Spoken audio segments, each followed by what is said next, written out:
And well, I would like to bring everyone to the second part of the webinar, which is the experts dialogues. In this session, it is titled Global Citizenship Education, Empowering People, Building Peace and Sustainable World. Here we have Francis Lee Daehoon. He is an expert and a trainee from APCEIU. We hope that we can learn so much from his life and working experiences on promoting global citizen for peace and justice-oriented society. And also we have Robert Steele. Robert is the founder and executive director of Systainability Asia, which is a multidisciplinary talent-based regional consultancy that works closely with national and regional government institutions. And the moderator of the second session is Assistant Professor Athapol Anunthavorasakul. Once again, this session is conducted in English. So if you want to listen in Thai, you need to click on the interpretation button and select Thai language. There is a simultaneous interpreter available for you throughout the session. Thank you very much. I would like to hand over to Professor Athapol. Thank you very much, Kampanat. And I'm very exciting to take the role of the moderator for this session because Francis Lee Daehoon, he is my teacher when I first learned about the GCED in Korea. And also Robert Steele, he is my senior friend from Viset. We work together in terms of emergency education for more than 10 years. And this morning we have got the very good opportunity to involve both of them in the same dialogue. And we set the theme on the expert dialogue about the global citizenship education, empowering people and building peace and sustainable world. Most of Francis' work is focused on GCED and international understanding, education for international understanding.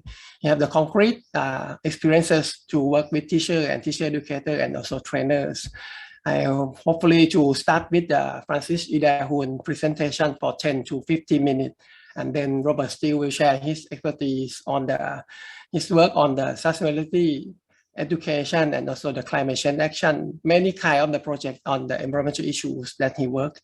So Francis Lee, if you prepare, I would like to send the microphone to you.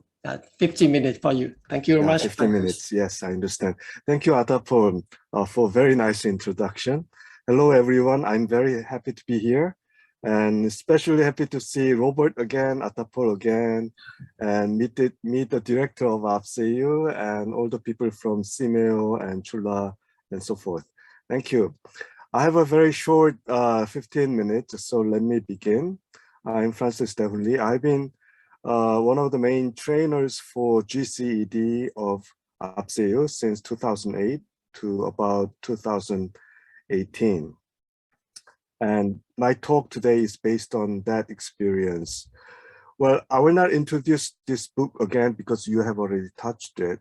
When we, the team in APCEIU, introduced GCED and Education for Global Understanding, we experienced some mismatches from the objectives and practices.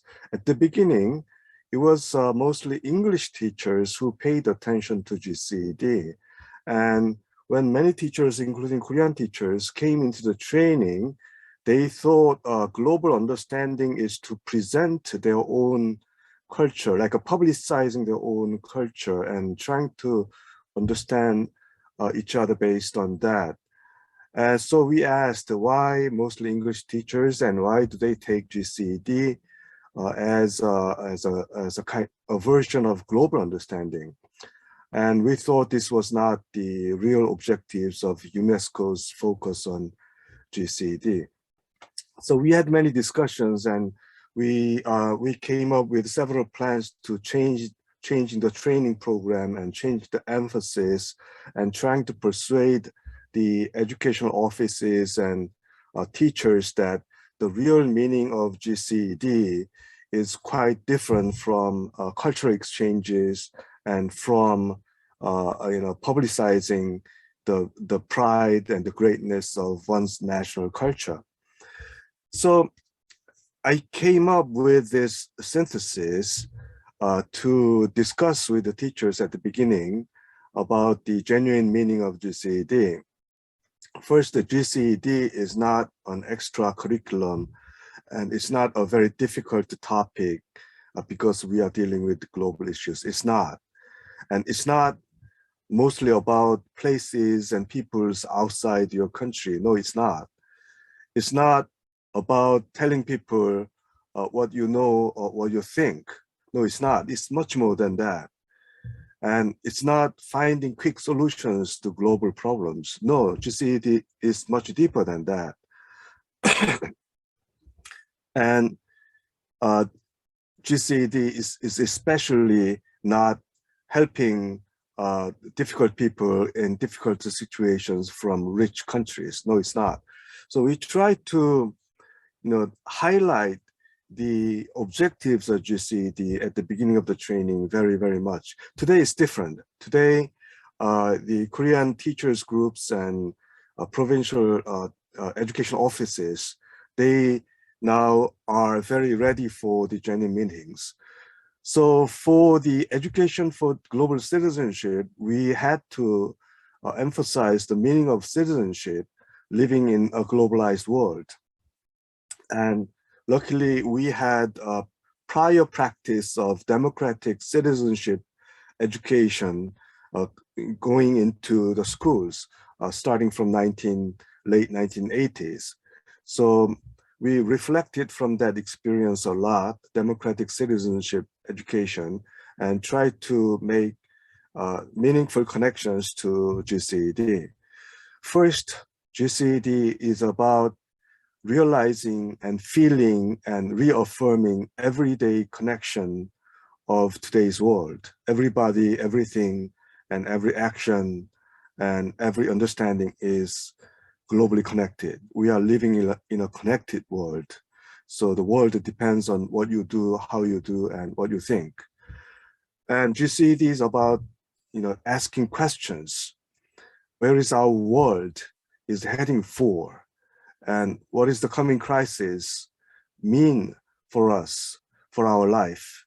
So therefore, GCED is about developing critical thinking, developing skills for critical thinking, asking questions not asked before.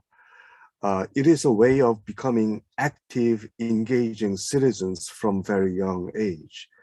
So critical engagement is one of the core objectives of GCED. It goes beyond the simple learning or simple studying. So GCED is not actually about studying things. It is about becoming an engaging citizen. And today, engagement is much more complex because the global reality has become much more complex. And as you know, our school education is not really well equipped in teaching complexity of the issues, complexity of the situation. Complexity is a very, very difficult topic to deal with in schools. So we focus in the teachers training how to teach, how to create a learning for complex thinking and complex perception and complex interaction. So the mode of complexity becomes very, very important in GCED training. And as you know, GCED is also about learning about diversity, getting familiar with the differences and understanding the differences. So we thought in the Korean context that what I mean by Korean context is that not just this rich and affluent. I'm saying that the education has been focused for entering college, and a good university entrance is has been the main goal of the education. Competition was the daily mode among the students and in schools, and top-down knowledge-based teaching, because of this competition and university, was the mode of the teaching. And there were losses, there were heavy losses for students to become good citizens in this educational culture. So we discussed with Korean teachers that we need to analyze what the Korean society has meant to education first in order to creatively conduct GCED in schools. And we thought pedagogical transformation, a pedagogical revolution if you want to say, if you like, pedagogical revolution was necessary before implementing GCED in a traditional pedagogical way. So this is one snapshot. Pedagogical renovation or revolution means that we bring students as the masters of learning, not teachers. So teachers become facilitators for students to become the master of learning. How do they become the master of learning? When they are able to learn from each other, not from the teachers. When they are able to learn from each other, then they become the master of learning. And then the teaching of complexity involved in GCED becomes easier. And then how do they become adapted to learn from each other? It is when they can communicate in a democratic way. Okay? So Korea, as an institution, Korea is democratic, but because of the culture in the school and because of the really super strong competition in the society, the relationship among the students are not democratic. Our schools are not ready to teach democracy because of the social restrictions. So it takes a great energy, a great effort, and lots of time to allow students learn very slowly, to deal with each other, to relate with each other in a democratic way as equal beings, listen to each other as equal beings, and overcome differences. So the point of GCED training in this mode was that create a community of students, and the teachers should play much less role and much less visible role. The students should be the central point on the stage, and they form a community. No matter how many hours, how many weeks it takes, they form a community of talking to each other and mobilize their 5 senses and 6 senses to feel each other.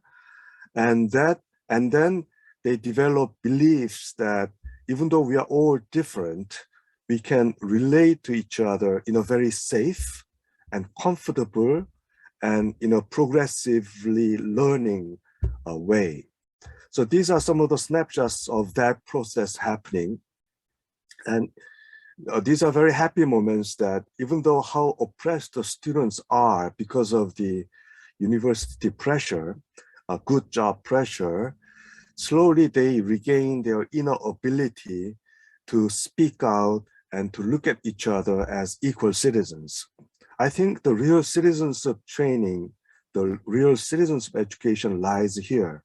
Ability to look at each other, relate to each other as equal beings, despite so many differences, despite, especially in South Korea, economic inequalities.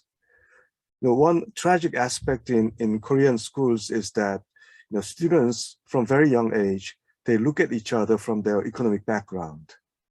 They look at the teachers from their economic backgrounds, because Korean society has been constructed in that way.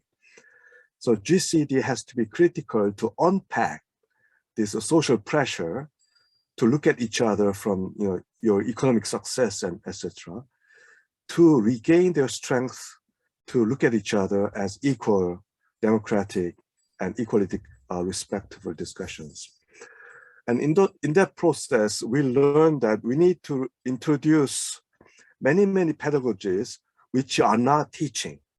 We have to forget, we have to give up teaching pedagogies. Teaching is not helpful for GCED. Then how do you replace teaching?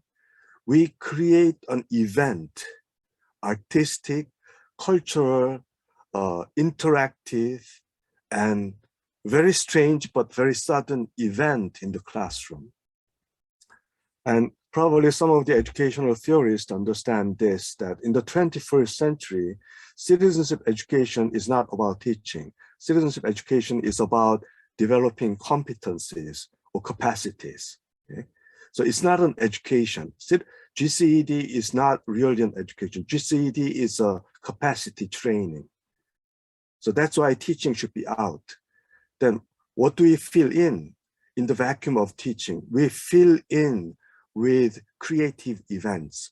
So these are some of the moments, young students, they become artists, they become curators, they become inventors of a situation. And then after that, they discuss, because now they are able to discuss, treat each other as equal human beings. So my team, called PEACEMOMO, we theorized this approach. How do you drop teaching in citizenship education? We theorized this approach as introducing 5 core pedagogies. So drop teaching, introduce participatory process so that the learners can share their life stories from the very beginning. Teacher don't talk, let learners talk first about their life stories, participatory pedagogies. And second, pedagogy of exchanging. Teachers stop teaching and let students exchange their observations and exchange their reflections. Lots of exchanges and no conclusion, that's fine, that's learning.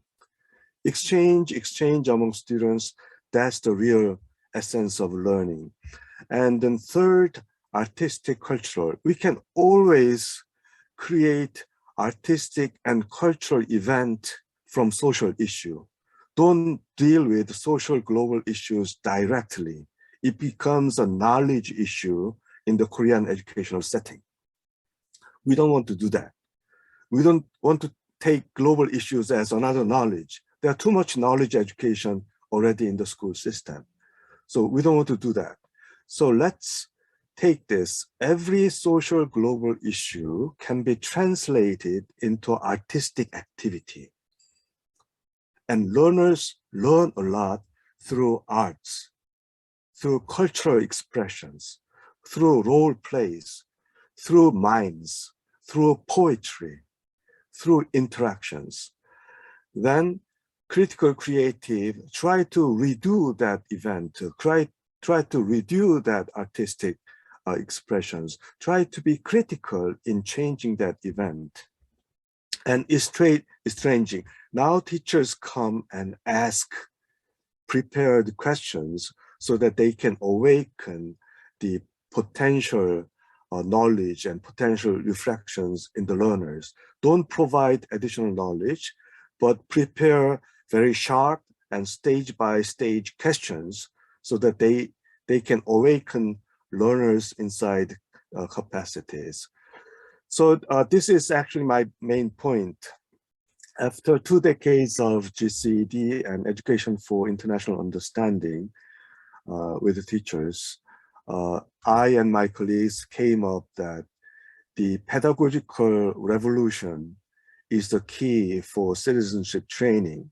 And we have to stand in contrast with the 19th and 20th century education, which was geared for college entrance.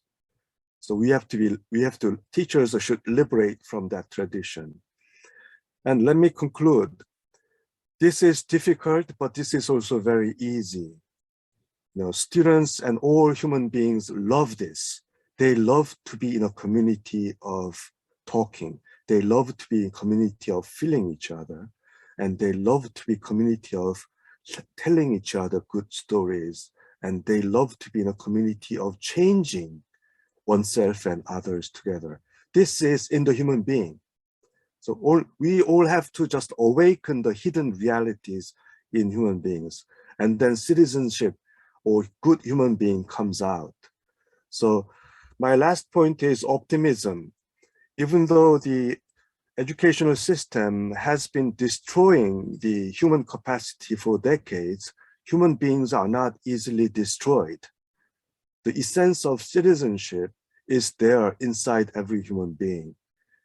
Our role is not to infuse additional values and ethics, but our role is to open the space inside every human being.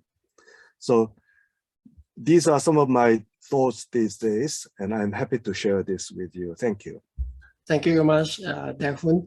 It's very interesting, and especially for the peace model that you proposed in the last slide, that will good inspiration for teacher and teacher educator to rethink about our pedagogy when we conduct the GCED learning activity in our own classroom.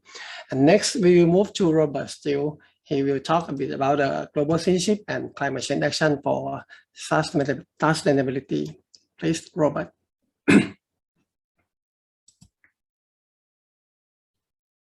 All right, I need to share my slides, obviously. That deal.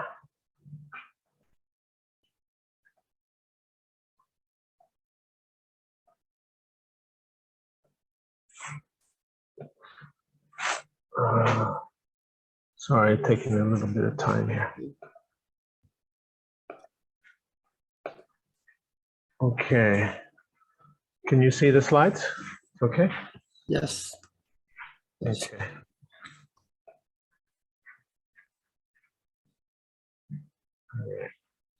Hopefully it will work. Yeah, so thank you, Professor Athapol. I really appreciate the honor to be here, and it's good to see Francis again. I think it's been about 10 years from the APCEIU training. We're together. Yeah, and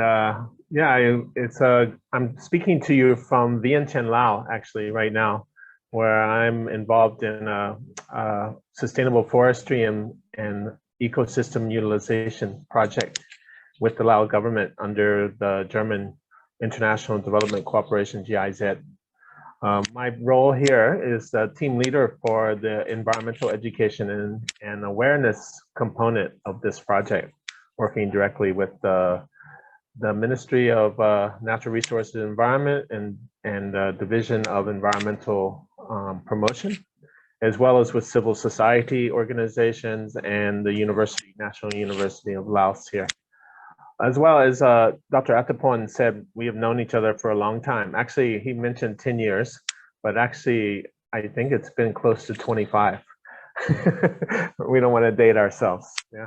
When I first came, as he mentioned, in '97 to Thailand to work with GCC to launch an experiential outdoor education program called Rong Nien Lua Lak Chao Praya Kap GCC, which is the Chao Phraya Barge program, taking students out of the classroom onto the Chao Phraya River to really immerse themselves in action learning, experiential learning, to understand not only the environmental aspects of the Chao Phraya River, but also the community, cultural, economic, and social parameters that all have an interplay in environmental decisions, actions, and results.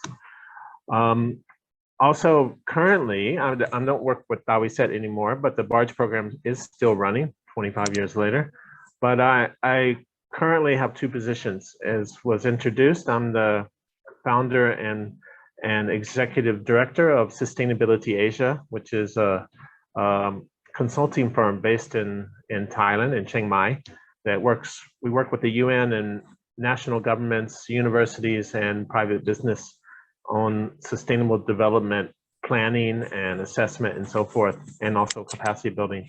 But what I think I'm most proud about is the nonprofit that I co-founded about 11 years ago called Compass Education.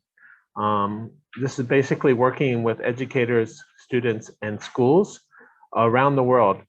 We're in 42 countries now, working to inculcate systems thinking and sustainability as a habit of mind. That's our kind of slogan, really, so that it is just second nature. We're not thinking of sustainability. We have to think about it. We want young people to quite just involuntarily understand what we're talking about when sustainability is mentioned. And to do that, we believe strongly that a systems thinking approach is critical. I think Francis touched on a lot of this in terms of his comments on critical pedagogy, right? And peace education. And it's really getting away from a reductionist, linear, siloed way of seeing the world and seeing ourselves, but re-understanding and relearning, I think is the key word, that we exist in the world, not outside the world. And we are linked in a non-linear way through causal relationships to everything within our world, within our boundaries of our communities, our schools, our families. And this is critical to understand, because we always think of cause and effect as, oh, okay, I do this and I can see what happens. But there are so many other unseen consequences to our decisions and actions. Okay, I should get started. So I'm talking about climate action and sustainability. That's what Dr. Athapol asked me to speak on. And I think something that always has influenced me in all the work that I do has been the Earth Charter and the Preamble. It's I think it was created in 2000. But I think the words of the Preamble, the Earth Charter, are extremely moving and really are what powers a lot of the work that I have done over the last 25 years. So just to read it real quickly, I think it's a moving passage. We stand at a critical moment in Earth's history, a time when humanity must choose its future. As the world becomes increasingly interdependent and fragile, the future at once holds great peril, but also great promise. And that's a very key passage, opportunity in crisis. To move forward, we must recognize that in the midst of a magnificent diversity of cultures and life forms, we are one human family, one Earth community with a common destiny. We must join together to bring forth a sustainable global society founded on respect for nature, universal human rights, economic justice, and a culture of peace. Towards this end, it is imperative that we, the people of the Earth, declare our responsibility to one another, to the greater community of life, and to future generations.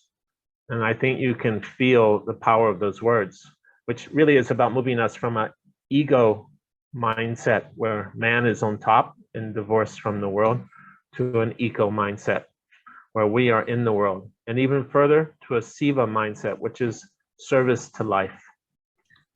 Excuse me, Robert. I think I have something wrong about your PowerPoint. Please stop doing and reshare again, because now they have got some technical. Okay.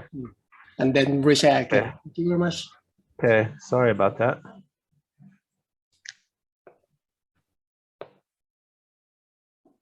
Okay. Okay. So just quickly, when we talk about sustainability, there's a lot of definitions and it's quite abstract to people. We at Composite Education, in that we're dealing with systems thinking, try to keep it quite simple. And this combines with our Compass tool, which I'm not going to go too much into, but sustainability from a systems view, we're talking about system conditions. And sustainability is the ability of those conditions to go on indefinitely, right?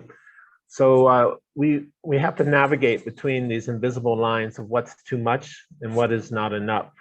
And our job is to understand what are the conditions we live in and how to, through policy, through our decisions, through our daily lives, to navigate within these boundaries so that we can continue to maintain a sustainable society and world. And doing that, using a managed process of continuous innovation, critical thinking, and system change is sustainable development for us. And this is how we, I would say, communicate to our students. So the compass, which again, I didn't put in my slide, looks at the world from 4 dimensions integratively. Nature, north, east, economy, south, society, and west, well-being.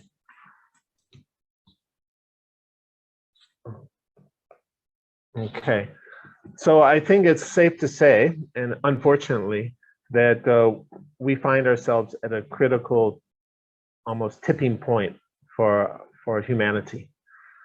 We've had a very resilient Earth that has allowed humanity to flourish and thrive. But through our actions, especially through a capitalist economy of infinite growth, without regeneration, without restoration, only exploitation and take, make, waste, we've chipped away at our resiliency. And we are on the, I would say, the precipice of going to a different system state, which will likely be less hospitable for human life. And in a sense, it's self-perpetuating. And if it goes too far, it's very difficult to reverse. And I think the young people of today, they understand this much more than their parents and grandparents, who maybe have a sense of confirmation bias that, you know, capitalism and our forms of government and the way we live together has given us all this affluence and easy life. But the young people don't see it that way, obviously. They see a future that's a bit dire. And this is from a recent UNDP People's Climate Vote survey.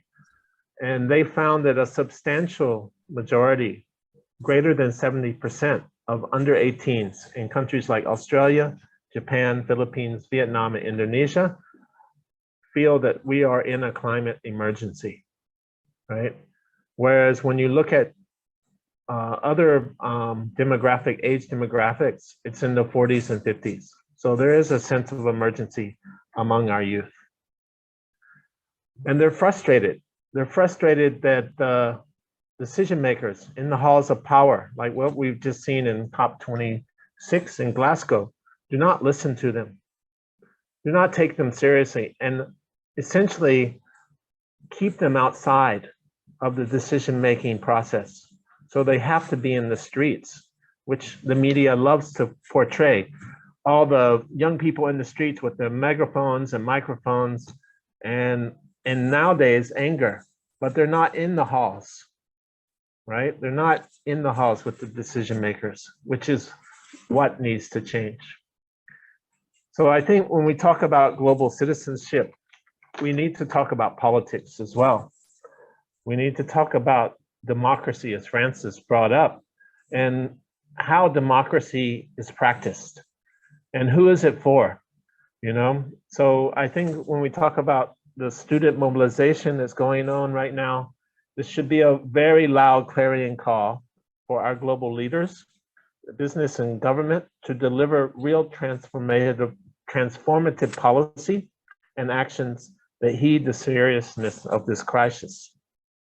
Our young people in the streets and through their voices reject climate deniers as well as business as usual, okay?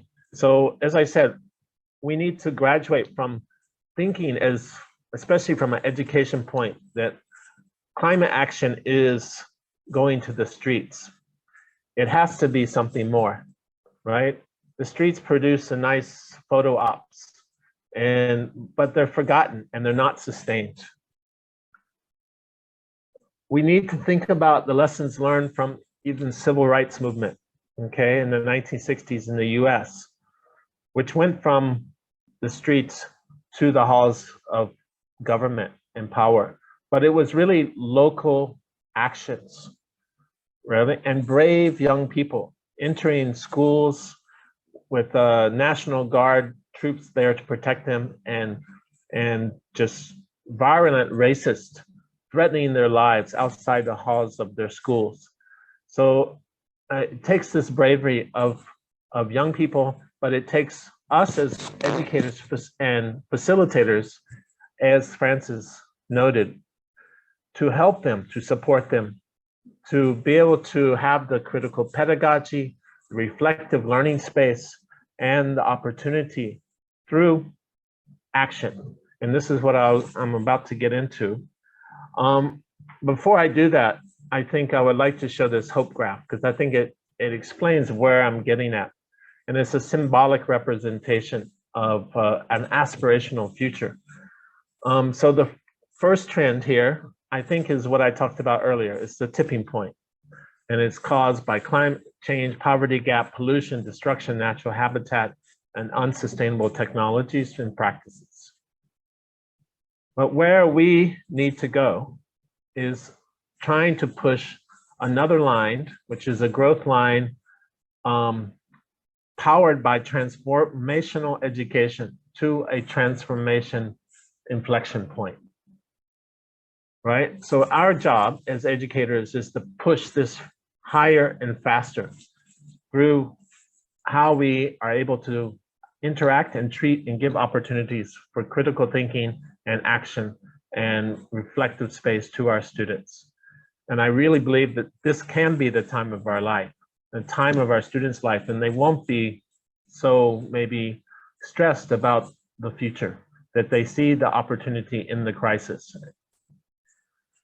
And again, we need to rethink our education system, as Francis strongly alluded to. This is a quote that I always carry with me in most presentations. It's from David Orr, who's a professor at Oberlin College. And he wrote a book called Earth and Mind in 1995. And he wrote this quote talking about our education system and the problem of our education system. And it says, the destruction of the planet is not the work of ignorant people, rather is largely a result of the work by people with bachelor degrees, bachelor of science degrees, LLBs, MBAs, and PhDs, right? So it's not ignorant people, it's the smartest people in the room is why we are at this juncture. So I think global citizenship is really trying to break this paradigm by empowering learners to assume more active roles, both locally and globally, in building peaceful, tolerant, inclusive, and secure societies, which, as I said, means also political power, okay, and having a seat at the table.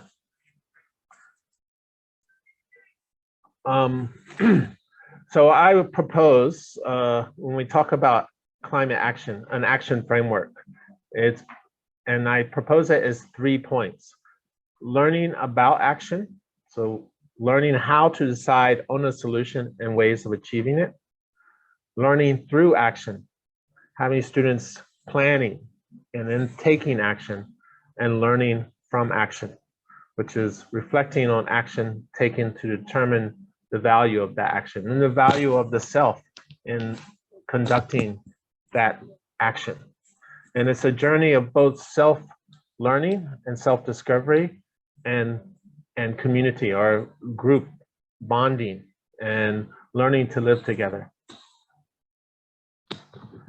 So as I mentioned, Compass Education, we work in 42 countries, and primarily we work with international schools.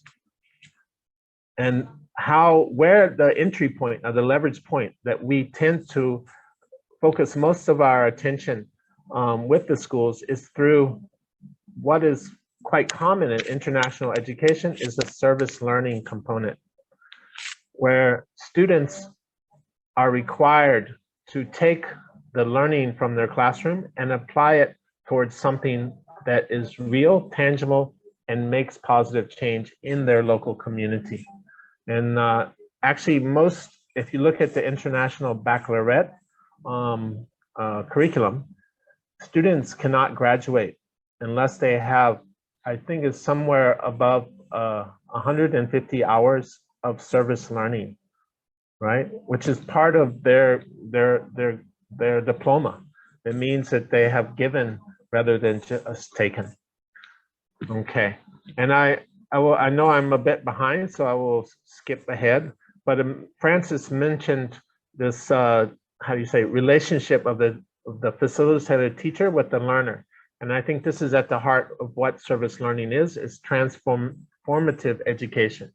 It's not transmissive, imparting information, but it's basically creating a learning environment, a learning space where both the teacher and the learner are both have knowledge to contribute to that experience, but are also asking questions. And so this is about new and previously unknown knowledge rather than transmissive transfer of knowledge.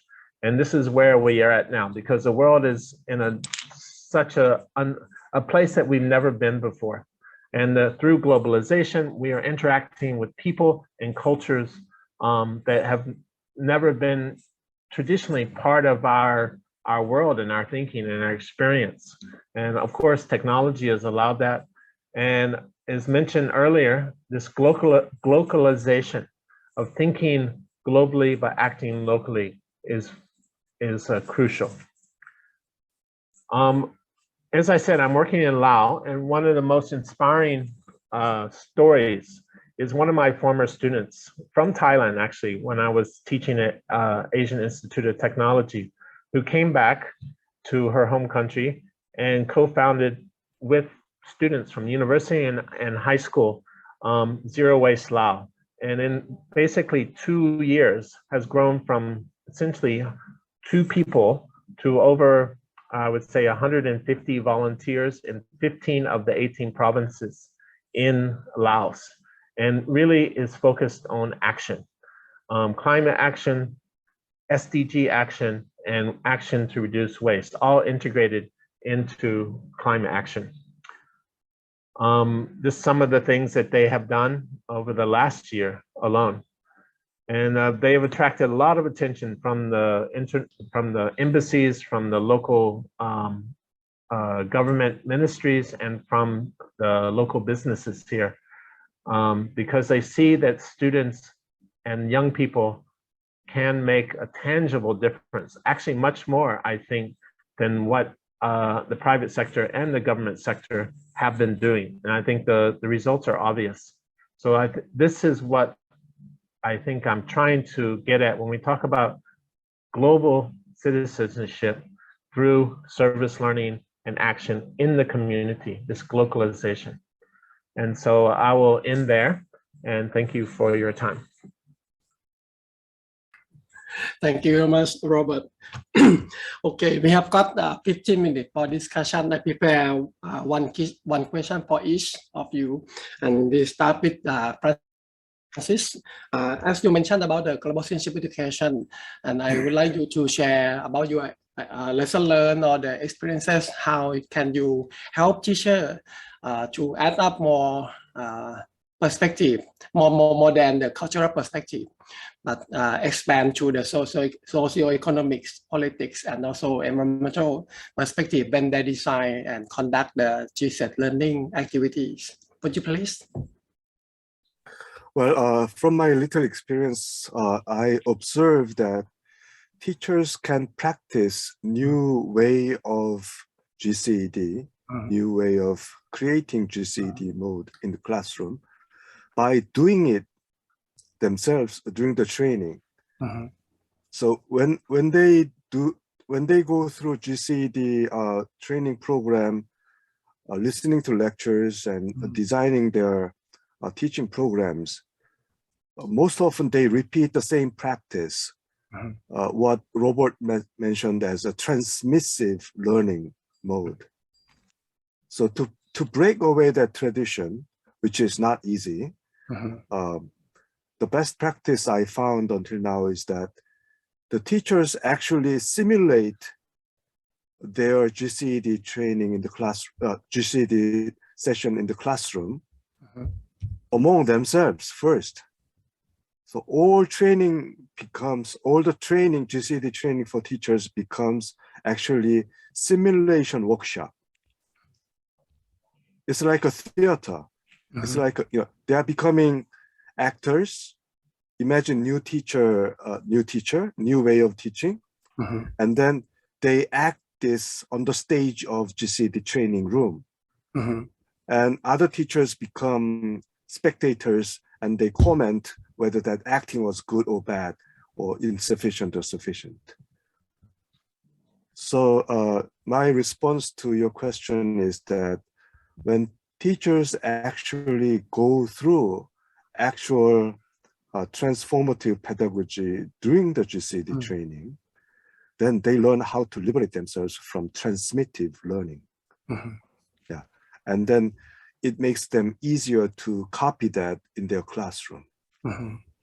Okay, thank you very much. And it reminds me about your activities 12 years ago when you and also Leah simulate the kind of the situation to the participant in the workshop, and let us explore our own experiences through the activities. And then it's like a transformative learning for each of us to rethink about our pedagogy, And also for the Robert Steele, you mentioned about the political issues, right?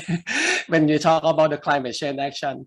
In Thailand, when we talk about the environmental education or the global citizenship education, when teachers design the lesson plan or activity about environment issues, it's quite they're struck in the like a service learning thing, like a clean up communities, to do things like planting the trees or something. How can we challenge them to add up more politics perspective to the environmental issues when they try to design the learning activity? Okay, sorry, it broke up a little bit. Can you hear me? Oh, yeah. Athapol. Okay. So, I only heard a bit of your question, but hopefully I grabbed the essence of it. So as you said, a lot of times climate action from a tradition, I guess from a majority of teachers, is to have their students planting trees, right? Or picking up waste, right? Which is highly visible, good for photo ops, but at the end of the day, doesn't change the existing structure and thinking paradigm, right? As well as, I would say, breaking the invisible walls between us as each of us, and I'm talking about our students and our teachers, as consumers and as voters, right? As the people who really are behind, at least theoretically, but should be in action, the politicians who make our decisions about waste, about use of plastic, about burning, right? About all of these issues of deforestation. So I think to break that paradigm and to have action really deal with the politics, right? I think that you need to develop activities that take students and give them the critical thinking, but give them the opportunity to engage with local politicians. We did this with the Magic Eyes Barge, if you remember, when we had an activity called Pieces, Patterns, and Processes, where we would take students into a community like Kokret, right? And we would set up interviews with the obata and as well as the local business community, the school, but the students would be armed with critical thinking questions, right? And be able to sit and put pressure through questioning, because they don't have, I don't think they're trying to worry about how do you say, their prospects for job or power, or students are more liberated, and we as teachers have to provide them that safe, liberating space, right? Which is part of the reflective practice of service learning and GCE, right? Part of goes hand in hand with the critical pedagogy.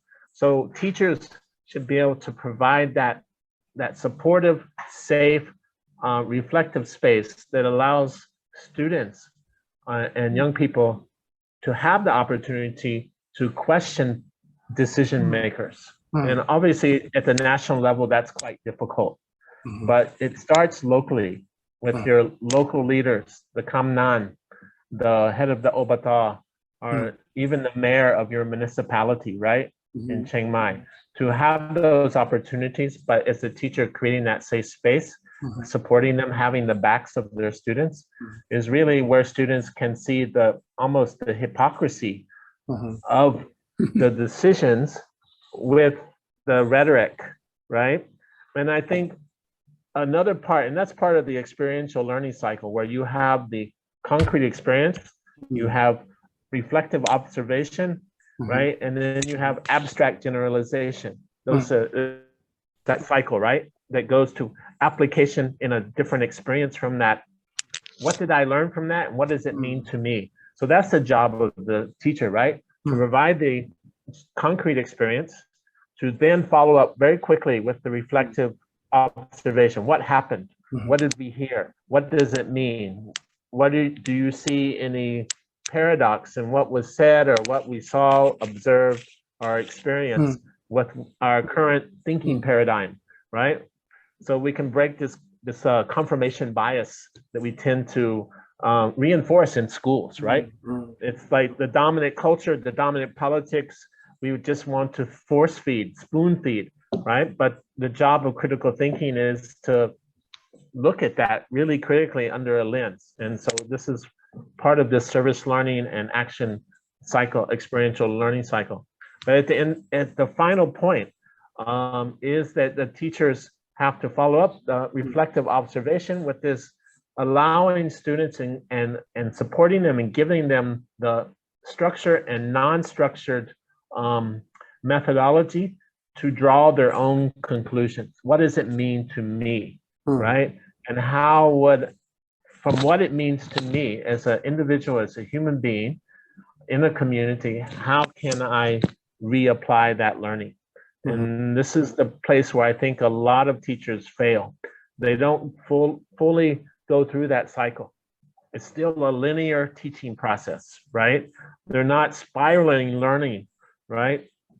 So that's my answer, I think, to take it from maybe superficial action, as you mentioned, to much more deeper, I would say, citizen action, which is about politics. Yeah. Thank you very much. And I would like to take last 5 minutes for both of you to share and send some words to Thai teachers and teacher educators who are now interested in the GCED work. In the context of Thailand now, we have got the big challenge about the politics, like a conflict. We are in between the obstacle of the politics conflict. And when we talk about the citizenship issue, like a human rights, equality, gender sensitivity or something, is very true challenge for teacher to conduct the activity in the classroom. And our young generation, they feel more angry and feel like a hopeless when we talk about the social issue, something like this. In your perspective, we as a teacher and teacher educator, how can we cope with this situation, and how can we empower our young generation to see their own roles and responsibility to take action as a global citizen for a better society? Maybe we start with Francis. Yes, I also feel similar trends among young people in the Korean context when I visit schools and do the training. And I hear similar stories a lot from teachers as well. So it's like, you know, human rights or the same story, or democracy, or you are repeating the same line again, yeah, kind of that. So what I meant by pedagogical revolution is that, you know, learning about the society and learning to be in a community should be fun. Should be not just, you know, challenging and intellectually provocative. It should be fun. It should address the needs of the learners today. And as Robert mentioned very nicely, you know, there is a way of young people understanding the world, understanding the recent changes. This insecurity and coming dangers and coming crises are creeping into their senses. Yeah. That's why we are seeing more and more young people acting on the streets on climate change. Okay, even though they do not speak about this as the same language as the adults or same language as the teachers, you know, we have to believe that the senses transmit to all human beings when the world changes, right? So I think we have to take this very seriously. The feelings of insecurity, the feelings of, you know, division and dangers and conflicts coming in their generations, and when you repeat the same line of human rights, democracy, peace in the old way, they instantly feel that this is not my own problem. My problems are much, sensitive. So, but when you create a space that students are able to express this insecurity, anxiety, uncertainty of the future among themselves, they begin to enjoy. Yeah, that's what I wanted to say. They begin to enjoy this interaction. So that's what I mean. We need to create fun in GCED. So in a sense, that GCED book published by UNESCO APCEIU around 2010, I believe it's already a bit outdated. It's a good framework, but it doesn't cope with the creeping sense of crisis, climate crisis and big crisis of these days after pandemic. After pandemic, things have changed. Things have changed. So I think today's GCED should be much more geared towards what Robert has just has told us. The GCED every year has to be updated, but this understanding and developing systemic thinking about the crisis is crucial, and action-oriented learning is very crucial.